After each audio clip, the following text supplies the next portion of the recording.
Hello guys, मैं हूं आपकी दोस्त गरिमा और आज की इस वीडियो में हम लोग डिस्कस करेंगे क्लास 11 के चैप्टर नंबर 10 स्ट्रेट लाइन की लास्ट एक्सरसाइज का क्वेश्चन नंबर 21 एंड 22।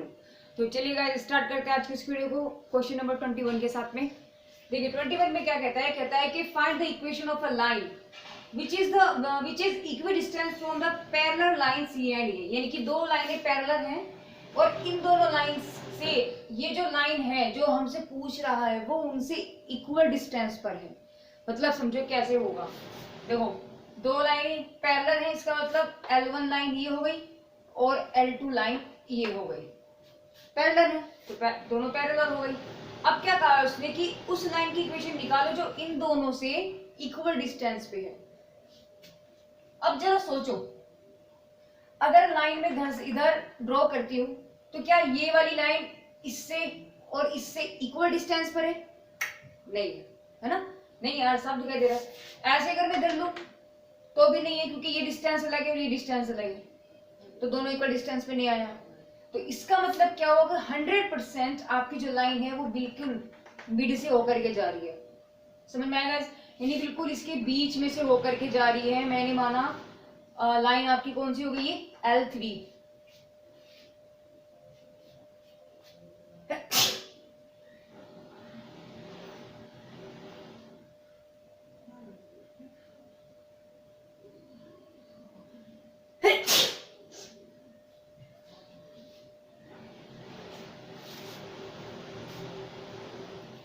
तो इसकी इक्वेशन पूछ रहा है वो, इस लाइन की इक्वेशन क्या होगी?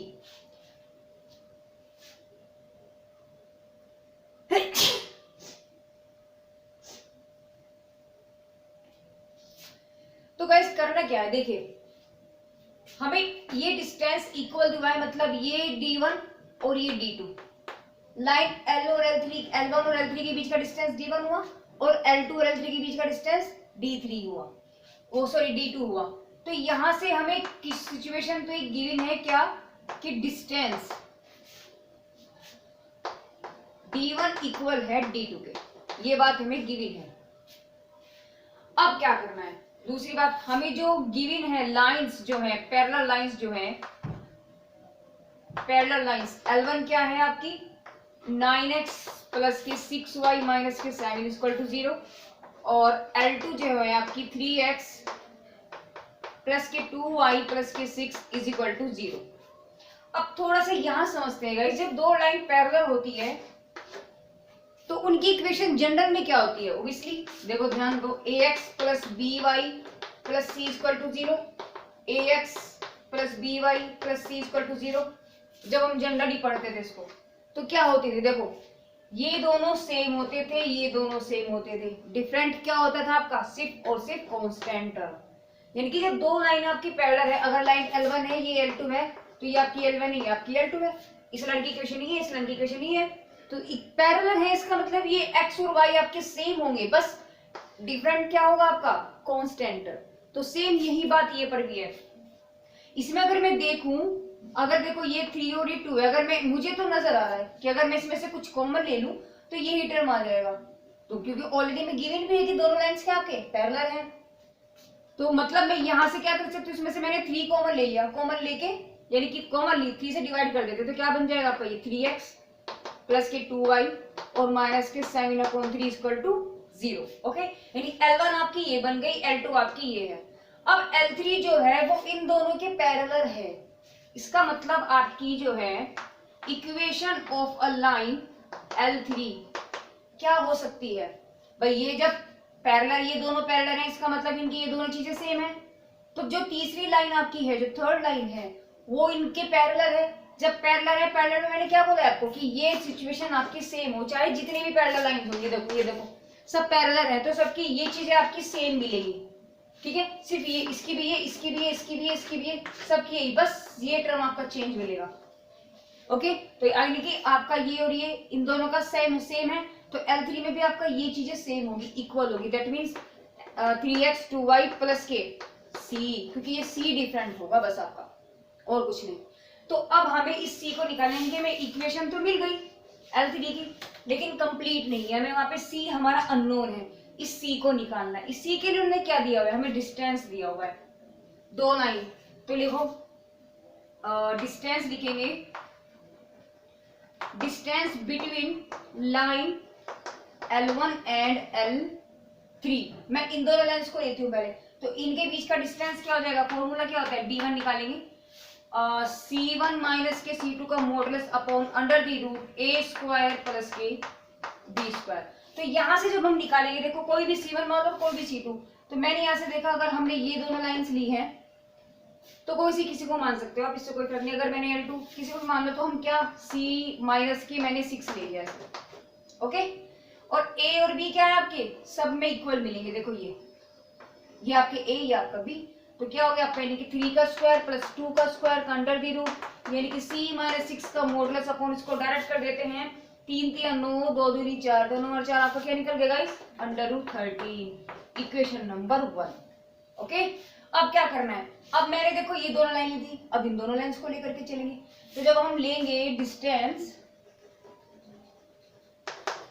Between line L2 and L3, तो क्या है वो डिस्टेंस आपका D2 है, तो D2 में भी सेम प्रोसेस यही रहेगा, तो यानी कि वहां आपका क्या है, हमने कौन सी लाइन ली है, L2 और L3, L2 क्या है आपकी ये, ओह सॉरी गाइस मैंने ये L2 का लिख दिया यहाँ पर ना, और L3 का ये था, तो यहाँ हम L1 की जगह L2 कर देते हैं, तो कोई फर्क नहीं पड़ेगा, है ना, और यहाँ L2 की जगह L1 कर देते हैं, तो उससे क्या हो गया, अब यहाँ C तो C ही है आपका, C तो C ही है, सिर्फ C2 आपका चेंज हो जाएगा, क्या ये रहा, ये ओके।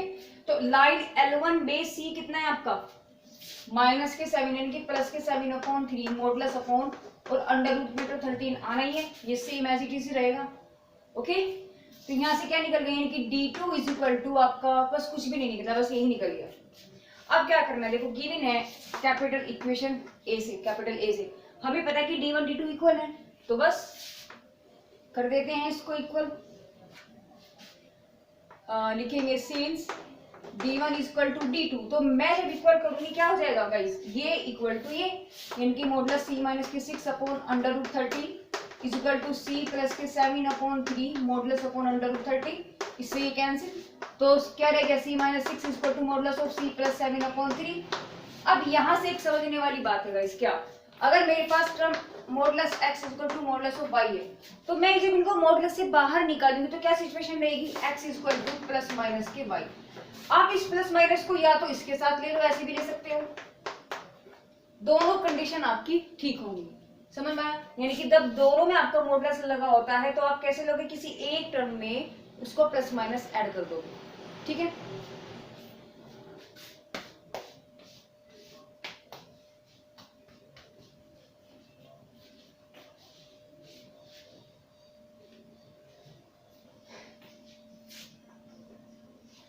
तो क्या हो जाएगा गाइस यहाँ से, यानी कि C माइनस के 6 equal two plus minus C plus के 7/3, तो अब दो कंडीशंस बन गई, क्या, जब टेकिंग पॉजिटिव साइन, ओके, जब पॉजिटिव लेंगे क्या बन जाएगा, C माइनस के 6 इक्वल टू प्लस आ जाएगा, यानी कि प्लस के 7/3, C से C कैंसिल, देखो प्लस वाली कंडीशन में C ही कैंसिल हो गया और हमें निकालना ही C है, तो जब आपका C कैंसिल होगा इसका मतलब पॉजिटिव साइन वाला it can't be take, okay. तो क्या करेंगे, पॉसिबल क्या होगा आपका, माइनस वाला साइन रहेगा, जहां आपकी वैल्यू निकल जाए, या तो C ही निकालना था और C ही कैंसिल हो गया तो निकलेगा कुछ भी नहीं, तो इसका मतलब ये तो आपका पॉसिबल है ही नहीं, टर्म आपकी क्या रह जाएगी, सिर्फ माइनस में। तो जब हम नेगेटिव टर्म लेकर के चलेंगे, हो गया आपका C माइनस के 6 इज इक्वल टू माइनस के C plus 7/3, it means the C minus 6 is equal to minus C minus के 7/3, C को उधर ले आओ और इसको उधर ले जाओ, इसको उधर ले जाओ, तो 2C is equal to 6 minus के 7/3, यानी कि 6 × 18 में से 7 गए 11/3, ओके। और यहां से यानी कि C इक्वल टू आपका निकल गया 11 इसके नीचे चला गया 6, अगली बात C की वैल्यू, तो equation of a third line which is the parallel to the L1 and L3 what will be, यानी कि equation of a line L3 क्या निकल गया आपकी 3x प्लस 2y प्लस के कितना हो जाएगा भाई 11/6 इज इक्वल टू 0, इसको नॉर्मल फॉर्म में चेंज करते, सॉरी नॉर्मल नहीं जनरल फॉर्म में, तो एलसीएम लेंगे क्या हो जाएगा 6 × 18x 6 दूनी 12y प्लस के 11 इज इक्वल टू 0। तो this is the required the equation of a line L3 which is the parallel to the line L1 and L2 from equidistance from both line. Okay guys, चलते question number 22 की तरफ. Question number 22 में आपसे कह रहा है कि a ray passing through the point 1 2 reflects on x axis. Question number 22 में आपसे कह रहा है गाइस कि a ray passing through the point 1 2 reflects on x axis at point A. मतलब समझो इसका क्या है, मतलब समझो. देखो एक्सिस है मेरे पास एक, इसने बोला एक पॉइंट है, मैंने माना 1 2 पॉइंट है तो मैंने माना 1 2 लगभग यहाँ बैठेगा कुछ, ये पॉइंट है आपका 1 2. ठीक है, पॉइंट 1 2 एक रे है जो इस पॉइंट से होकर के जा रही है और वो रिफ्लेक्ट हो रही है, तो ये हो गई. ठीक है, किसी पॉइंट ए पर, ये तक किसने यहाँ तक बोला है. एंड रिफ्लेक्टेड रे, जो ये रिफ्लेक्टेड रे है फिर कहाँ जाती है 5 3 पर, तो 5 3 लगभग कहाँ बैठेगा. अगर आपका ये 2 है यहाँ, ये 3 ये 4 ये 5, तो 5 यहाँ लगभग कुछ यहाँ बैठेगा आपका भाई. 2 आपका ये है तो लगभग 3 यहाँ, यानी कि ये पॉइंट आपका लिखा 5 3. इसका मतलब ये ऐसे जाएगी. आई बात यहाँ तक समझ में, यानी कि पॉइंट 1 2 से आने वाली जो रे है वो ऐसे आई और ये जाकर के रिफ्लेक्ट हो गई पॉइंट 1 3 पर जाकर के उस लाइन पर चली गई. अब क्या कह रहा है, वो कह रहा है कि फाइंड द कोऑर्डिनेट ऑफ ए. मैंने माना x और 0 है, क्यों, क्योंकि x एक्सिस पर है, यहाँ y 0 होगा ऑब्वियसली, तो x एक्सिस पर मैंने पॉइंट मान लिया x 0.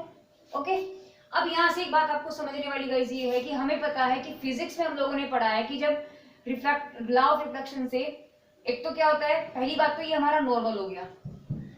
ओके, और नॉर्मल का मतलब होता है परपेंडिकुलर. तो परपेंडिकुलर जब होता है यानी कि इस लाइन का, अगर मैं इस लाइन को L3 मान ली तो इसको मैं लाइन L मान लेती हूँ, क्योंकि ये तो हम लाइन, इनका तो नाम है, इसको रख देते हैं नाम B और इसको रख देते हैं C. तो अगर मैं इस लाइन का स्लोप निकाल दूंगा तो परपेंडिकुलर है ना, एंगल 90 बनाएगी, तो लाइन लिखेंगे स्लोप ऑफ लाइन L क्या है आपका m, और m इक्वल टू क्या होता है tan थीटा, और यहाँ थीटा कितना है गाइस आपका for tan 90, और tan 90 की वैल्यू जो होती है आपकी नॉट डिफाइंड होता है, या इसको हम इंफिनिटी इस तरीके से लिखते हैं, है ना. यानी इसका स्लोप आपका क्या निकल के आया, m इक्वल टू आपका आया नॉट डिफाइंड, इसका slope.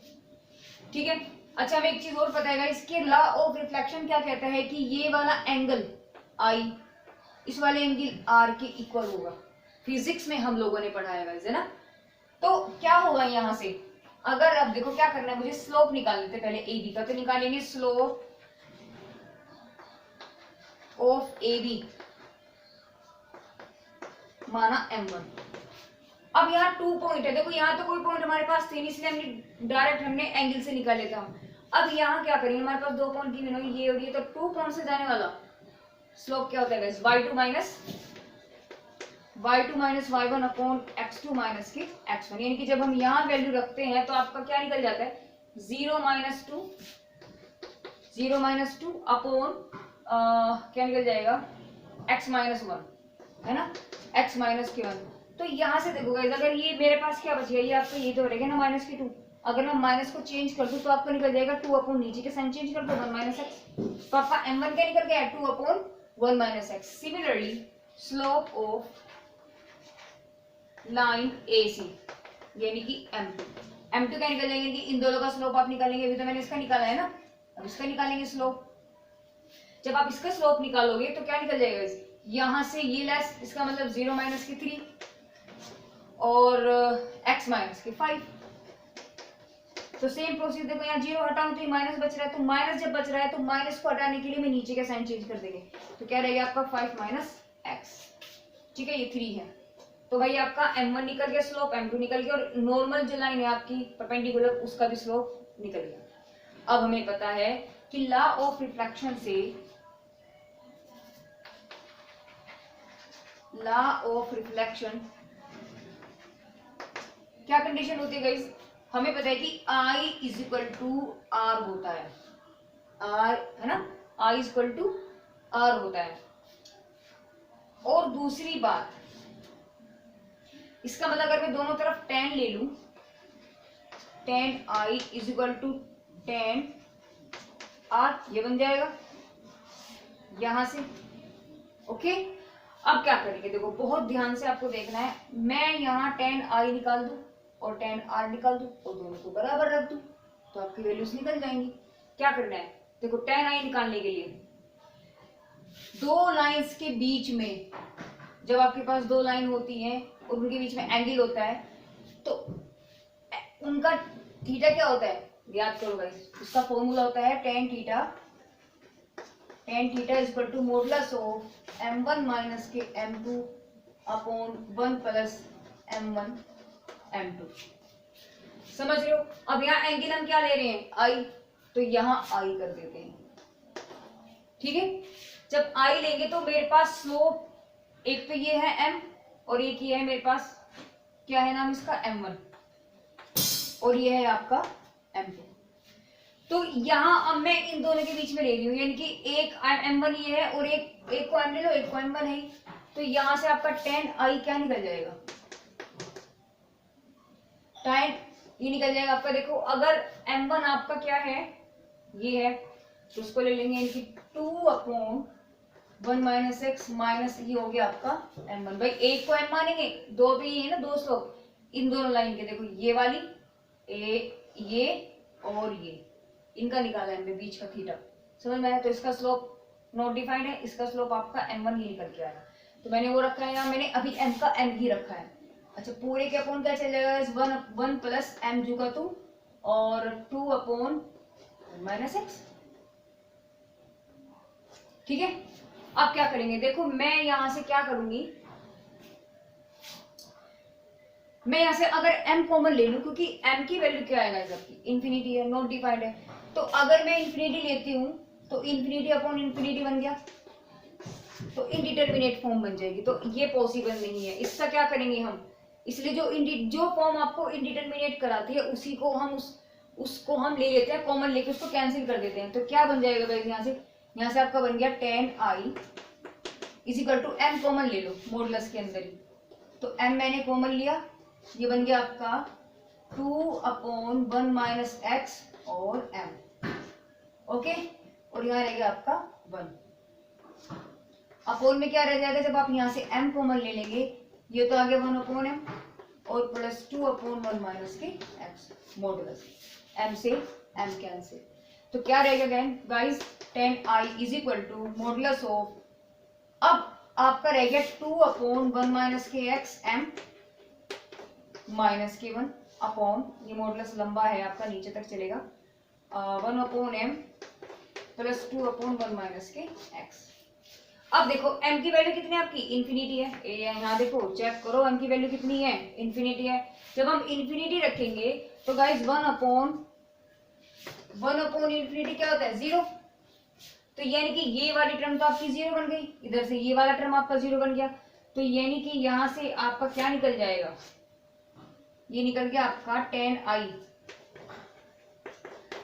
Is equal to modulus of, ये तो सारा 0 क्योंकि m नीचे आ रहा है, इन्फिनिटी रखेंगे तो 0 बना देगा, तो आपका रहेगा सिर्फ -0 माइनस 1 अपॉन, यहाँ से ये 0 हो गया, क्या रह गया बस 2 अपॉन 1 माइनस के x। तो यहाँ से क्या हो जाएगा guys, tan i is equal to, देखो ऊपर माइनस आ रहा है, मॉडुलस अलग अलग कर लो, तो मॉडुलस ऑफ 2 अपॉन 1 माइनस के x ऐसे बन जाएगा, यानी कि आपका टर्म क्या बन गया गाइस, प्लस हो गया। तो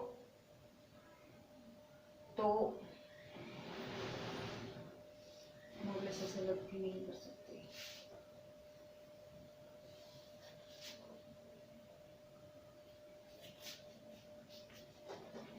तो यहां से आगे guys tan i is equal to, ये तो 1 हो गया, ये उल्टा हो जाएगा, तो 1 माइनस के x अपॉन 2, तो tan i की वैल्यू क्या निकली गाइस, ये। अब क्या निकालेंगे, अब हमें tan r निकालना है, तो tan r निकालेंगे। जब हम tan r निकालेंगे तो tan r is equal to, same यही फॉर्मूला तो यही रहेगा, यानी कि अब हम ये वाली लाइन और ये वाली लाइन, तो यहाँ आपका m2 है और mm ही है, तो ये क्या हो जाएगा गाइस आपका, उसी तरीके से सेम m1 की जगह क्या वैल्यू आ जाएगी, 3/5 माइनस एक्स, 3/5 माइनस एक्स और माइनस के m, ठीक है, पूरे के अपॉन मॉडुलस है ना गाइस, और नीचे आपको क्या आ गई 1 प्लस 3m अपॉन 5 माइनस के x। ओके, तो tan r is equal to वही, यहां से जब हम m कॉमन लेंगे गाइस तो आपका रह जाएगा मॉडुलस ऑफ m, ऊपर हो गया आपका 3 अपॉन 5 माइनस एक्स, बाहर आ गया m और माइनस के 1 अपॉन, नीचे से m कॉमन आ जाएगा तो आ गया 1 upon m plus 3 upon 5 minus के x, पूरे का मॉडुलस m से m cancel.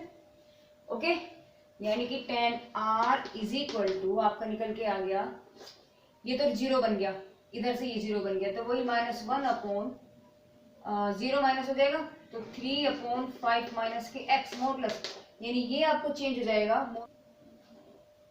5 minus x upon 3 modulus. अब देखो गाइस, अब हमारा देखो tan i निकल गया और tan r निकल गया, यानी कि दोनों कंडीशंस को क्या करेंगे गाइस, इक्वल इक्वल रखेंगे तो क्या निकल जाएगा यहाँ से। अब दोनों को जब हम रखेंगे tan i is equal to tan r, तो tan i आपका क्या है, ये रहा मॉडुलस ऑफ 1 माइनस के x upon 2 is equal to modulus of 5 minus के x अपॉन 3। ओके, अब यहाँ से देखो समझने वाली बात गाइस, मैंने कई बार आपको बताया अगर modulus of x is equal to modulus of y, ऐसे कुछ दोनों तरफ का अगर आपका मॉडुलस लग रहा है तो उसको बाहर आप कैसे निकालोगे, किसी एक टर्म में प्लस माइनस कर देते हैं, किसी एक टर्म में हम प्लस माइनस कर देंगे, या तो इधर कर दो या इधर कर दो, कोई फर्क नहीं पड़ता। तो यहाँ से क्या, जब मैं इसका मॉडुलस हटाऊंगी तो 1 माइनस के x अपॉन 2 और is equal two plus minus क्या आ जाएगा 5 माइनस के x अपॉन 3।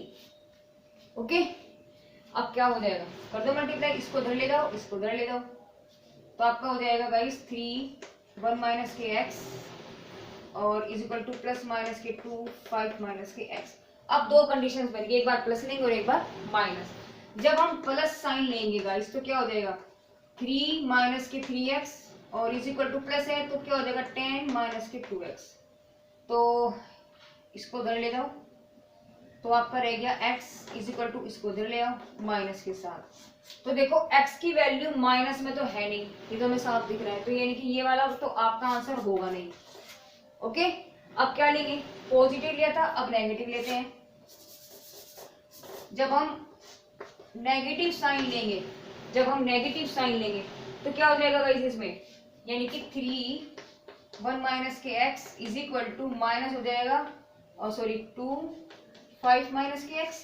ओके, 3 की मल्टीप्लाई तो 3 माइनस के 3x is equal to minus के 10 प्लस के 2x, और इसको उधर ले जाओ और इसको इधर ले आओ तो क्या हो गया आपका x इज इक्वल टू,